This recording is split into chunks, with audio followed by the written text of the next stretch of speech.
Hello mats, कैसे हैं आप सब। मैं शिवम पयासी आप सभी का अपने YouTube चैनल स्कूल मेट्स मंत्रा पर स्वागत करता हूं। तो आज हम पढ़ने जा रहे हैं वही क्लास 10th का विषय गणित और उसका third chapter. The name of third chapter is, क्या नाम है इस चैप्टर का? दो चर वाले। कौन से? दो चर वाले रैखिक। पढ़ाया हमने पिछले क्लास पे रैखिक और समीकरण। समीकरण युग्म, युग्म मीन्स दो, युग्म मीन्स दो। तो देखिए, युग्म को भी पढ़ने से पहले मैं समीकरण को बताता हूं। समीकरण क्या होता है देखिएगा, ठीक है। सब कुछ पढ़ना है, ढंग से पढ़ना है और बहुत मन लगा करके पढ़ना है, पूरे कॉन्सेप्ट से। कॉन्सेप्ट सबसे मेन चीज है, क्योंकि आगे चल करके मैं जब आपको कॉम्पिटिटिव एग्जाम्स की भी मैथ पढ़ाऊंगा ना, तब आपको पता चलेगा इसका महत्व क्या है। जब बेस कमजोर होगा तो आगे चल करके बड़ी दिक्कत होती है। इसको मैं थोड़ी सी इंग्लिश में देखिएगा, इंग्लिश में क्या बोलते हैं, क्योंकि इंग्लिश वर्ड क्या है इसको डिफाइन बहुत अच्छे तरीके से करेगा। इक्वेशन बोलते हैं, समीकरण या इक्वेशन। इक्वेशन यानी देखिएगा, इंग्लिश तो सबसे आती है थोड़ी बहुत। देखिए इक्वा यानी होता है इक्वल, इक्वल से ही तो बना है इक्वेशन। तो इक्वल, इक्वल मीन्स जैसे ये लगा रहता ना, जब भी हम बीजगणित पढ़ते हैं तो ये इक्वल का साइन लगा रहता है ना, इक्वल का चिन्ह लगा रहता है। जैसे x धन 2y बराबर 5, ये क्या है? एक समीकरण है। और समीकरण क्यों है? क्योंकि यहाँ पे बराबर का चिन्ह लगा हुआ है।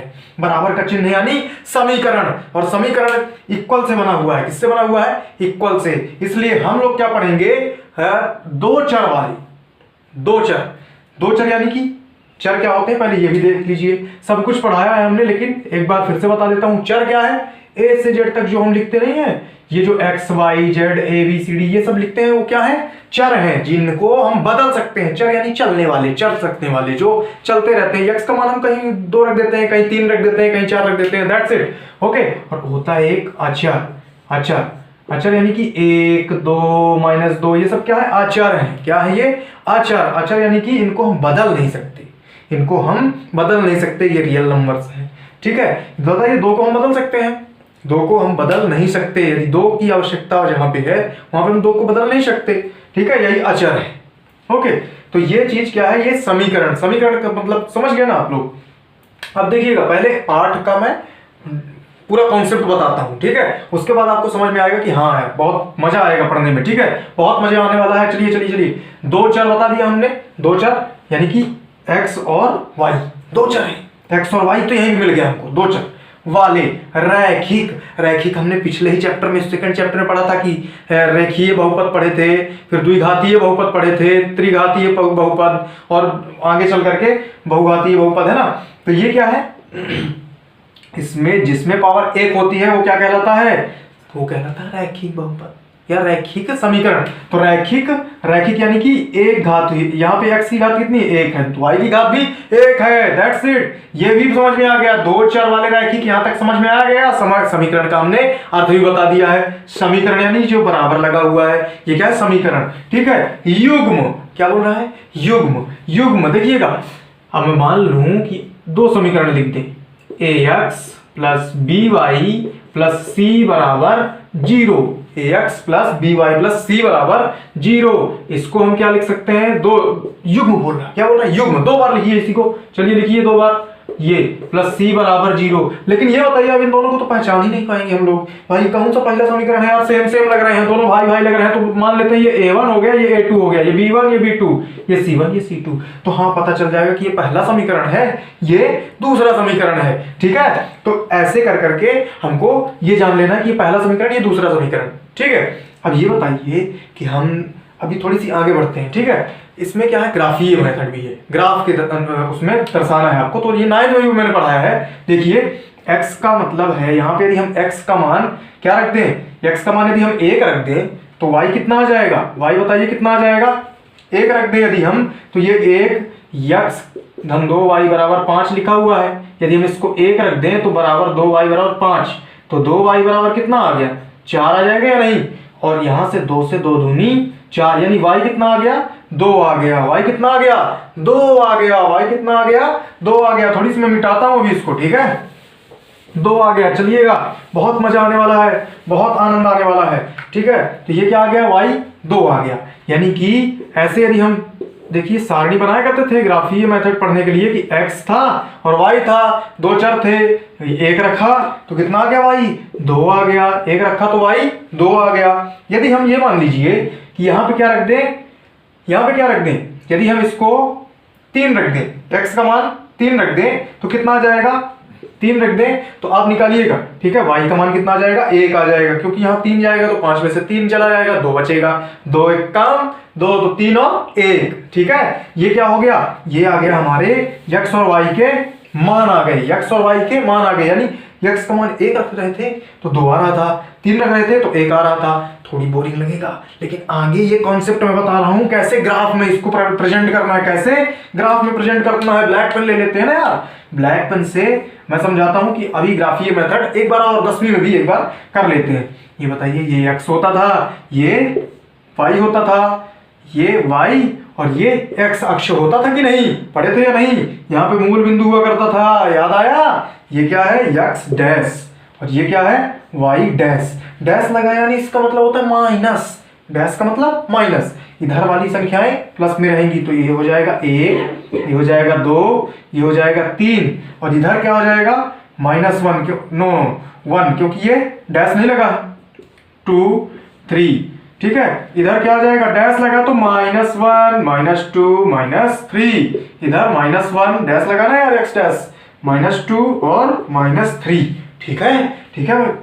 तो देखिए अब ये बताइए कि x का मान कितना रखते थे, 1, x कहाँ है, यहाँ पे है तो 1 रख दें तो कितना आ गया, 2 आ गया। y कितना आ गया, 2 आ गया। तो यहाँ पे कहीं पे आ रहा है ना, यहाँ पे कहीं पे आ रहा है या नहीं, ये बिंदु यहाँ पे आएगा।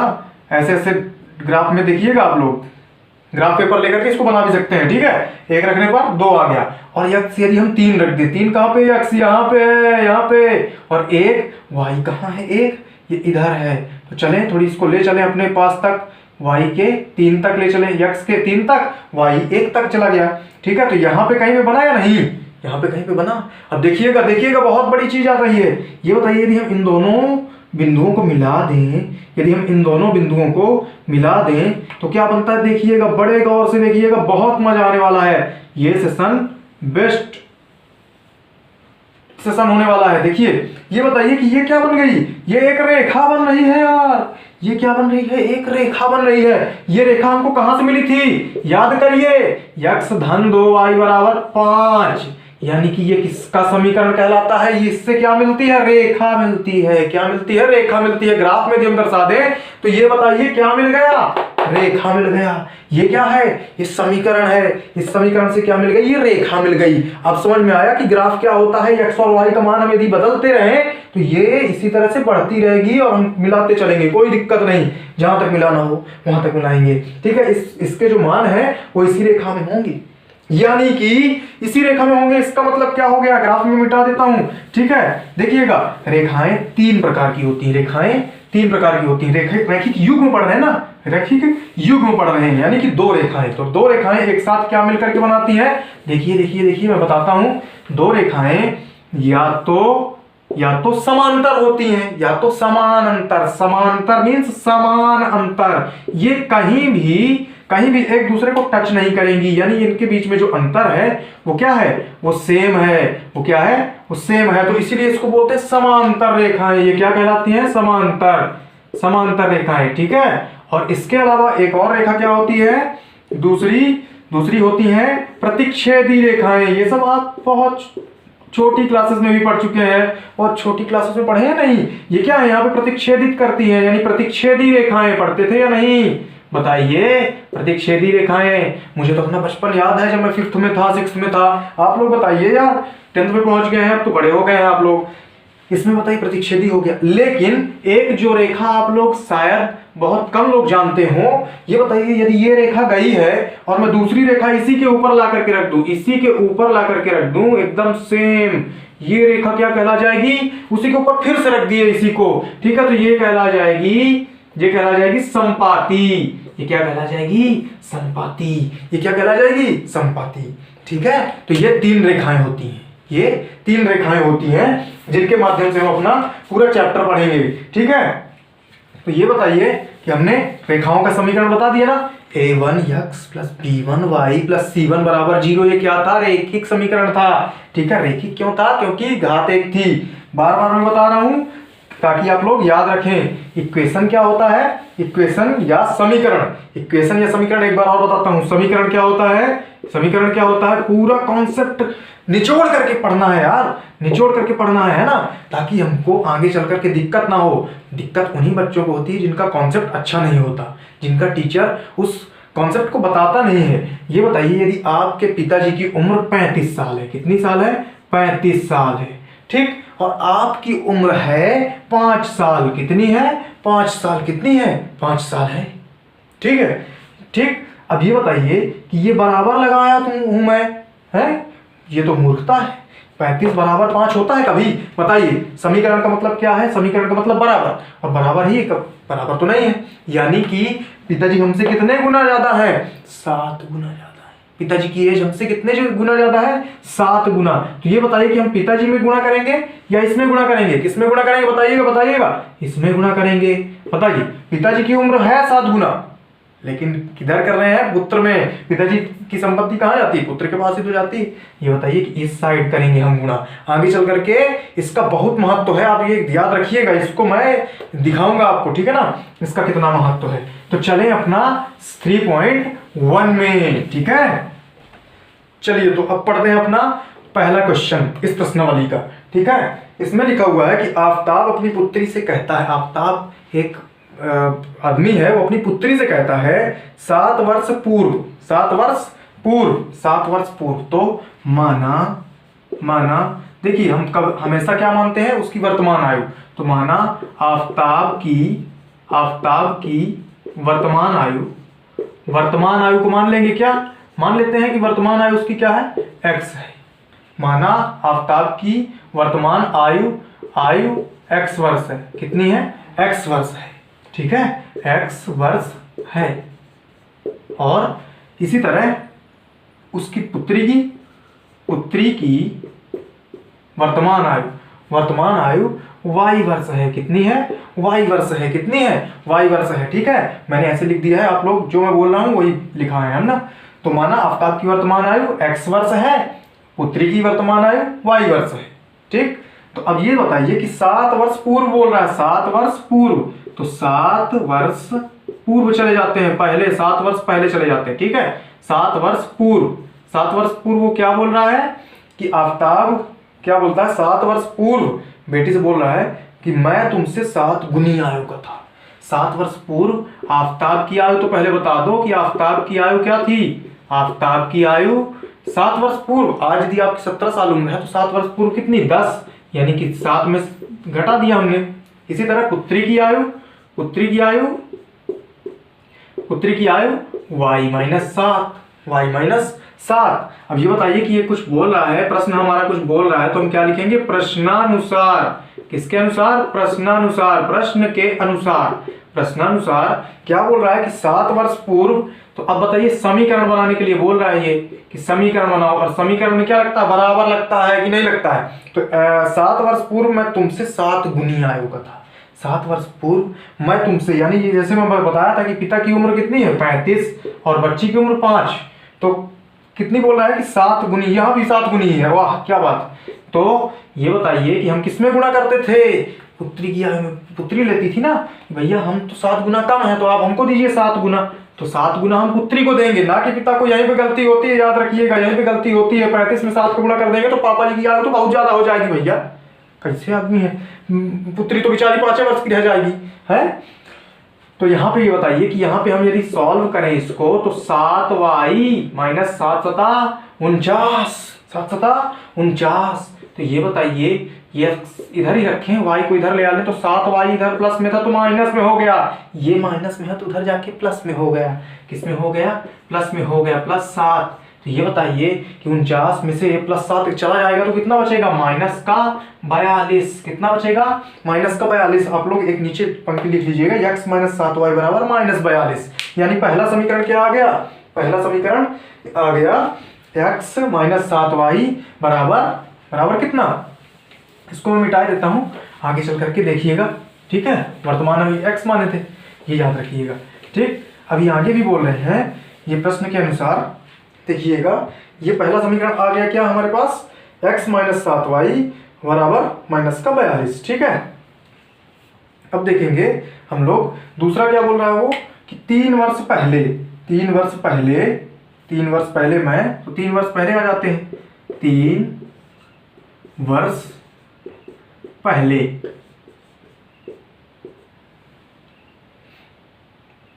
अब सॉरी 3 वर्ष बाद है यार, ये क्वेश्चन पढ़ने में बड़ी दिक्कत हो जाती है, तो आप लोग क्वेश्चन ढंग से पढ़िएगा, ठीक है ना। 3 वर्ष बाद क्या हो जाएगी, पिताजी की उम्र हो जाएगी x प्लस 3। आज 17 की हो तो कल हो जाओगी कितने की हो जाओगी, x धन 3 17 3 20 ना, और यहाँ y प्लस 3 हो जाएगा। लेकिन ये बोल रहे हैं पिताजी कि 3 गुनी ही रह जाएगी, 3 वर्ष बाद आज से मेरी आयु तुम्हारी आयु की 3 गुनी रह जाएगी। तो हम किस में गुणा करेंगे, 3 में गुणा करेंगे, इसका 3 से गुणा करेंगे या नहीं। ठीक है, तो आ जाएगा x प्लस 3 बराबर 3y प्लस 9, 3y प्लस 9। ठीक है, ढंग से याद से। ठीक है, तो यहाँ क्या आ गया, ये 3y प्लस का है, इधर आकर के माइनस का हो गया, 3 में से 9 इधर जाएगा, ये क्या है 9 तो यही रहेगा, 3 प्लस का इधर जाकर के माइनस का, तो ये क्या आ गया 6 आ गया। कितना आ गया, 6 आ गया। कितना आ गया बच्चों, 6 आ गया। ठीक है, तो अब बताइए कि यहाँ से पहला समीकरण में लिखे हुए हूँ, ठीक है ना, उसको नहीं मिटा सकते, तो ये दूसरा समीकरण हो गया या नहीं, ये कितना हो गया दूसरा, ये कितना हो गया, ये पहला समीकरण, ये पहला और ये दूसरा समीकरण हो गया या नहीं। ठीक है,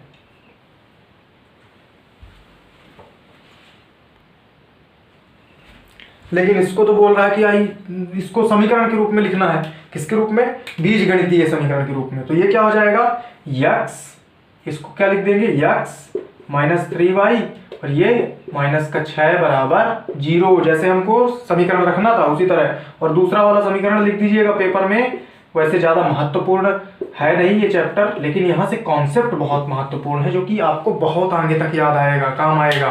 ठीक है ना, तो इसको याद रखिएगा। ये हो गया क्या, बीजगणितीय। लेकिन एक चीज़ अभी और बोल रहा है, देखिए क्वेश्चन देखिए, उसमें ग्राफ भी बोल रहा है। क्या बोल रहा है, ग्राफ भी बोल रहा है। ठीक है, तो देखिएगा मैं ग्राफ में भी इसको निरूपित करता हूँ। ठीक है, ग्राफ में भी इसको क्या निरूपित करता हूँ जल्दी से। ये देखिए, ये बताइए कि एक लाइन को ही मैं ग्राफ में निरूपित करता हूँ पहले, इस वाले को। ठीक है, तो यहाँ पे क्या हम लोग अपना डब्बा बना लेंगे, क्या बना लेंगे, डिब्बा बना लेंगे। भैया x और y का मान रख लेंगे, x और y का मान रखेंगे। x और y का मान तो पहले वाले समीकरण में रख दें, तो पहले वाले समीकरण में यदि हम x रखें, क्या 0 रख दें, तो ये क्या हो जाएगा, और इधर जाके 42, तो क्या हो जाएगा 7 6 42, जो कि फेयर पॉइंट है। तो यहाँ से बताइए x 0 रख के बताइए, आप लोग बताएंगे। ठीक है, ये 42 इधर जाके माइनस 42 हो जाएगा या नहीं, y तो 0, x तो 0 हो गया, बराबर माइनस का 42, तो ये 0 माइनस से माइनस कैंसिल हो जाएगा, 7 6 42, यानी y कितना आ रहा है, 6 आ रहा है। ध्यान से देखिएगा, ध्यान से, और अटेंशन। ठीक है, और ध्यान दीजिए। अब ये बताइए, ये तो हो गया, एक चीज तो आ गई हमारी, दो सही हम बना लेंगे, रेखा बना लेंगे। ठीक है, क्या बना लेंगे हम, रेखीय निरूपित हम कर लेंगे, इसमें रेखाएं हम अपना निरूपित कर लेंगे। ठीक है, तो देखिए यहाँ पे एक चीज तो आ गई।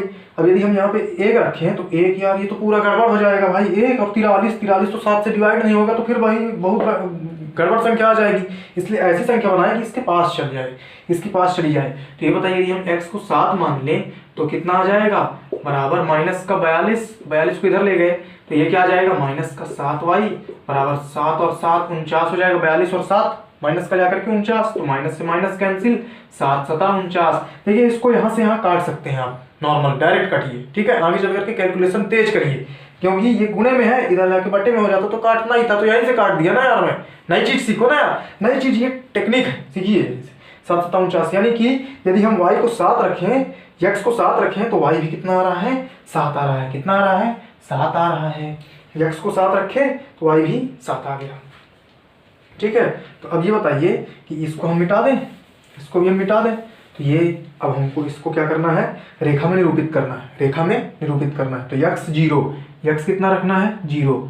यहाँ से हम मान लेते हैं 1 2 3 4 5, यहाँ 6 और 7। थोड़ी सी रेखा गड़बड़ आएगी, क्योंकि पटली से तो हम नाप नहीं रहे हैं, समझ रहे हैं ना आप लोग। तो उतनी अच्छी रेखा तो ना पाएगी। 0 तो y कितना आ रहा था, y आ रहा था 6, y आ रहा था 6। तो ये बताइए कि y को 6 मानने के लिए 1 2 3 और इसको हम मिटा देते हैं, यहाँ से मिटा देते हैं। तो इसको ऊपर पहुंचा दीजिए, इसको ऊपर तक पहुंचा दीजिए, इसको यहाँ तक हम पहुंचा दे रहे हैं। ठीक है, याद रखिएगा। बढ़िया, मजा आ रहा है कि नहीं? बताते चलो यार, कमेंट बॉक्स में लिखते चलो यार। कब लिखेंगे आप लोग? 4 5 6। तो जब हम 0 रखते थे तो ये कितना आ रहा था, 6 आ रहा था, यहीं पे बन गया। यानी ये पॉइंट कहाँ पे मिल गए? x में तो हम कहीं गए नहीं, x में तो 0 थे, 0 रह गए यहीं पे। तो ये यहाँ पे एक पॉइंट मिल गया। ठीक है, और दूसरा पॉइंट बोल रहा है कि यदि हम 7 पे रखें, कहाँ पे रखें? 7 पे रखें तो y भी 7 मिलता है, y भी 7 मिलता है, यानी कि यहाँ से कहीं पे आ जाएगा। ठीक है, तो ये पॉइंट ऐसे आ रहा है, ऐसे आ रहा है या नहीं? तो यहाँ से जब आप लोग मिलाएंगे तो ये रेखा कैसे जाएगी? यहाँ से मिलेगी, ये रेखा ऐसे मिल जाएगी। ठीक है, ये रेखा कैसे मिल जाएगी? यहाँ से। थोड़ी सी याद रखिएगा, यहाँ पे ध्यान दीजिएगा। बोर्ड थोड़ी सी छोटा है, गरीब सेटअप है यार। चलो आगे चल करके देंगे बड़ा सा, कोई दिक्कत नहीं है। तो यहाँ से कैसे आ गई? ये यहाँ गई, ये यहाँ गई और ये यहाँ से लास्ट में मिल जाएगी। आप लोग थोड़ी सी पटरी से नाप के बनाएंगे ना तो बनेगा। ठीक है, तो ये हो गया हमारा रेखीय निरूपण। इसको आपको करके बताना है, इसको आपको करके बताना है। ठीक है ना, आपको जीमेल कर देना है, मैं व्हाट्सएप नंबर भी दे दूंगा अपना, उस पर आप लोग फोटो भेज करके बताइए कि इसका बना या नहीं बना, बिल्कुल ऑनेस्ट होकर के। ठीक है ना, तो इसको अब हम अपने इस क्वेश्चन पे चलते हैं, दूसरे क्वेश्चन पे। ठीक है, तो आते हैं अपने एग्जाम्पल नंबर दूसरे पे। ठीक है, प्रश्न नंबर दूसरे पे आते हैं। इसमें दिया हुआ है, मेरे पास मोबाइल है, आपकी स्क्रीन पे यहाँ पे आ रहा होगा क्वेश्चन। ठीक है, तो यहीं पे कहीं पे क्वेश्चन आ रहा होगा। आप लोग देखिए कि क्रिकेट टीम के एक कोच ने 3900 रुपए में 3 बल्ले तथा 6 गेंदें खरीदी। क्या क्या खरीदी? 3 बल्ले तथा 6 गेंदें खरीदी। तो भैया हम मान लेते हैं बाद में उसने एक और बल्ला और उसी प्रकार की एक और गेंद खरीदी, प्रकार की 3 गेंद 1300 रुपये में खरीद ली। एक बल्ला 3 गेंदें 1300 रुपये में खरीद ली। इस स्थिति को बीजगणितीय यानी समझ गए ना आप लोग, एक्स वाई के फॉर्म में या उसके रूप में निकालना है, हमको रखना है। ठीक है, तथा ज्यामितीय रूपों में व्यक्त कीजिए। ज्यामिति होती है ये जो ग्राफ कर रहे थे, और बीजगणित जो एक्स वाई, ठीक है ना, ये बीजगणित होता है। तो अब ये बताइए कि माना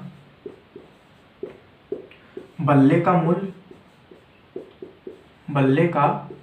मूल्य x रुपए तथा गेंद का मूल्य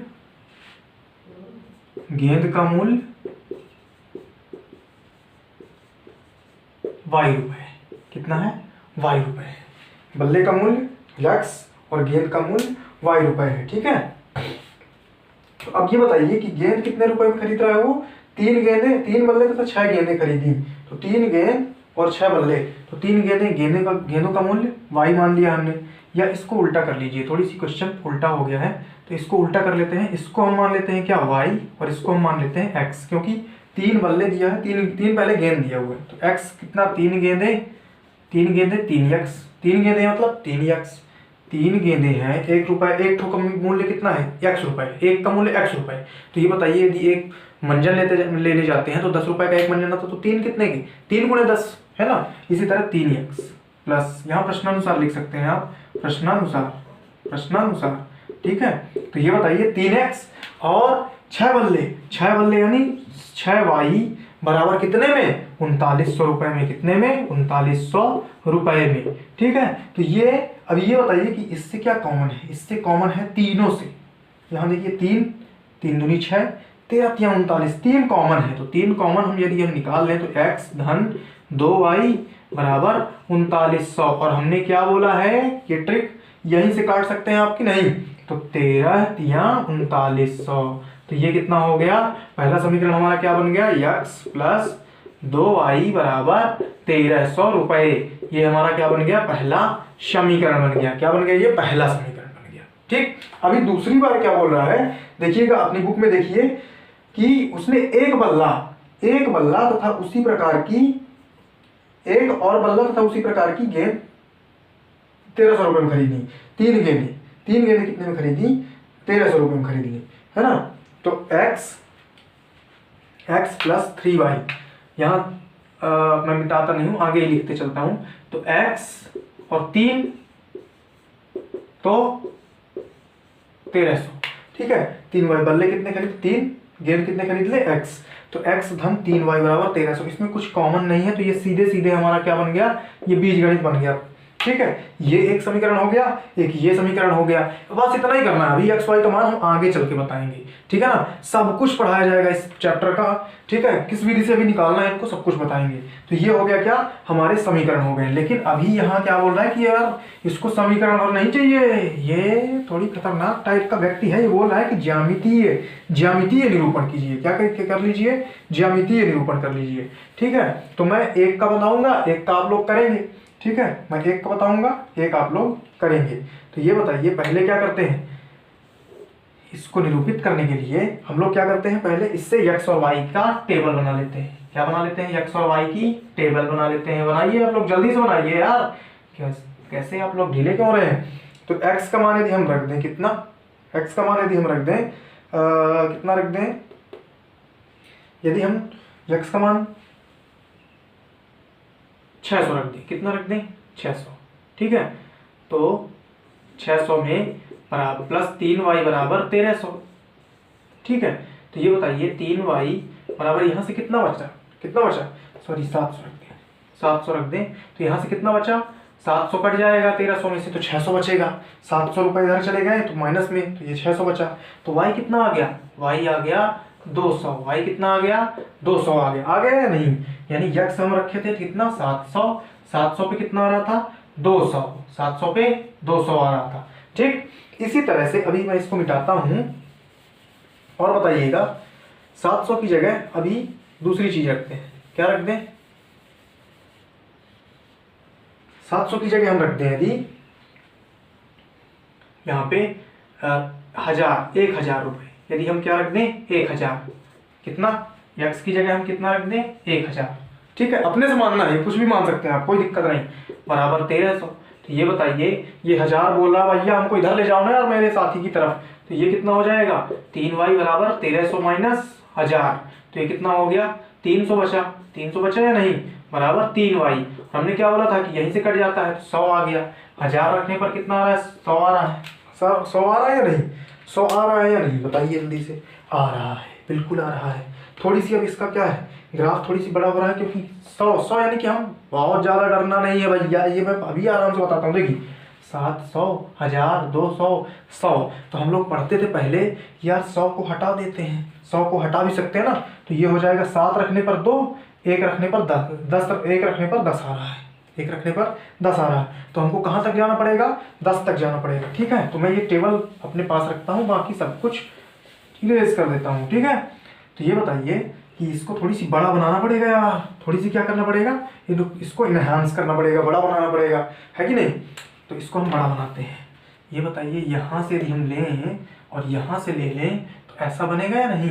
ठीक है, आगे यदि जरूरत पड़ेगी तो हम मिटा देंगे, कोई दिक्कत नहीं है। तो ये क्या होता था, 0 होता था। ये क्या होता था, 0 होता था। आप लोगों को ऐसा नहीं मानना कि भाई 200 कहाँ तक जाएंगे, 1 2 3 ऐसा नहीं गिनना है। आपको ये रखना है कि 100 का मान लेना है एक पैमाना। ठीक है, क्योंकि 100 से नीचे तो संख्या ही नहीं है। तो ये मान लेते हैं कि यहाँ पे आता है 100, यहाँ पे आता है 100, यहाँ पे आता है 200, यहाँ पे आता है 300, यहाँ पे आता है 400, यहाँ पे आता है 500। इसी तरह से सबको लिखते चलिए, 700, 800, 900 और 1000।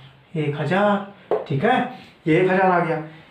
इसको हम इसी तरह से कहाँ तक ले जाएंगे, 100 वाई वैसे ज़्यादा कहाँ तक चाहिए, 200 तक ही चाहिए, तो कोई दिक्कत नहीं है। चलिए यहीं तक हम मान लेते हैं, लेकिन बाकी लिख सकते हैं आप। ठीक है, और यहाँ पे देखिए x तो पूरा हो गया और यहाँ पे xy, तो दोनों चीज़ें आ गई। तो हमको आगे माइनस की जरूरत ही नहीं है, माइनस थोड़ी आया है, माइनस क्या है, नहीं तो जरूरत नहीं है। x कितना, 700। 700 कहाँ पे, यहाँ पे, याद रखिए। और 700 पे y पे चलना स्टार्ट कीजिए, x पे चलना स्टार्ट कीजिए, 700 तक पहुंचे। y पे चलना स्टार्ट करें 200 तक, ये 200 y पे चलना स्टार्ट किए, y वाले ट्रैक पे, तो कहाँ से चला गया। ये बोल रहा है कि मैं तुमसे यहाँ पे मिलूंगा भैया, तुम मेरा इंतजार करना सखे। तो यहाँ पे मिल लिए ये दोनों कहाँ पे मिल लिए, यहाँ पे मिल लिए। तो इन दोनों का मान पता है क्या होता है, 700 पहले लिखा जाता है और इसका मान 200। ठीक है, इसका मान 200। अब देखिए x का मान एक बार क्या रखना है 1000। x कहाँ है 1000, यहाँ पे। x कहाँ है 1000, यहाँ पे है। और x 1000 रखने पर कितना आया था y आया था 100। तो y 100 कहाँ है, y तो इधर था, y इधर है ना, तो y 100 कहाँ है, यहाँ पे। तो इसको भी खींच देते हैं अपन, ठीक है। तो ये कहाँ पे मिलेगा, यहाँ पे मिल जाएगा, ठीक है। ये यहाँ पे मिल गया। तो ये देखिए इन दोनों बिंदुओं को, ये यहाँ पे क्या हो गया 1000 और y 100। तो यहाँ से इन दोनों को मिला करके एक रेखा खींच दीजिए, और ये रेखा ही कहला गई क्या, ये इस समीकरण को डिफाइन करेगा, ठीक है। तो ये हुआ हमारा दूसरा क्वेश्चन। अब इसके बाद उदाहरण नंबर 3 पर चलते हैं अपन। तो अब आते हैं अपने उदाहरण नंबर या एग्जाम्पल जो दिया हुआ है तीसरा क्वेश्चन आते हैं 3.1 के। उसमें दिया हुआ है, क्वेश्चन पढ़िए, स्क्रीन पे है आपके। 2 kg सेब, 2 kg सेब और 1 kg अंगूर का मूल्य किसी दिन 160 रुपए था। कितना था 160। 2 kg सेब और 1 kg अंगूर। एक महीने बाद 4 kg सेब और 2 kg अंगूर का मूल्य 300 हो जाता है। तो मान लेते हैं, माना क्या मान लेते हैं, माना अंगूर का मूल्य, सेब का मूल्य x मान लें। माना सेब का मूल्य x रुपए है व अंगूर का मूल्य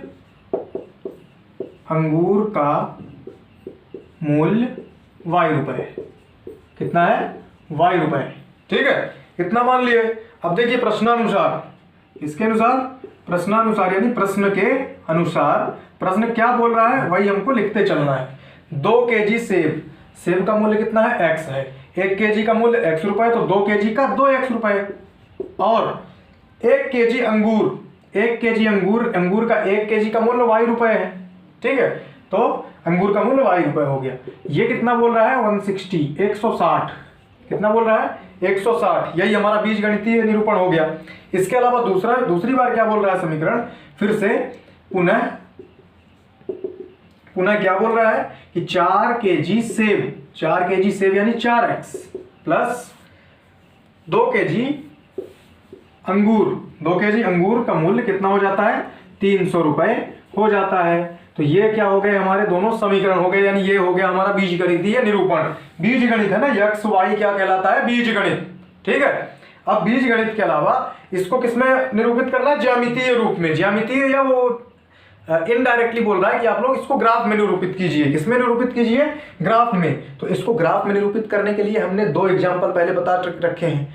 पहले क्या करेंगे, इसका टेबल बनाएंगे, फिर इसका टेबल बना सकते हैं आप। और दोनों को क्या कीजिए, उन दोनों लाइनों को, ये 2 लाइनें हैं ना, अब अगली जो प्रश्नावली आने वाली है उनमें इसका महत्व है। ये 2 लाइनें ही आगे चल करके बहुत बड़ा चैप्टर बनाएंगी, ठीक है ना। तो इन 2 लाइन्स का आगे चल करके हम पढ़ेंगे, क्या करेंगी ये 2 लाइन्स, ठीक है। अभी पहले मैंने बताया था संपाती, समांतर और प्रतिच्छेदी रेखाएं होती हैं, 2 रेखाएं है ना। तो इन दोनों में क्या करिए, आप लोग स्वयं से इसको करने का प्रयास कीजिए। इतनी महत्वपूर्ण ये प्रश्नावली नहीं है एग्जाम की दृष्टि से, लेकिन कॉन्सेप्ट की दृष्टि से बड़ा अच्छा है, इसका महत्व बहुत है, ठीक है। तो आगे चल करके पढ़ेंगे अपना क्या 3.2, ठीक है। तो धन्यवाद। इस वीडियो को लाइक, शेयर और सब्सक्राइब करिए। बहुत बहुत धन्यवाद।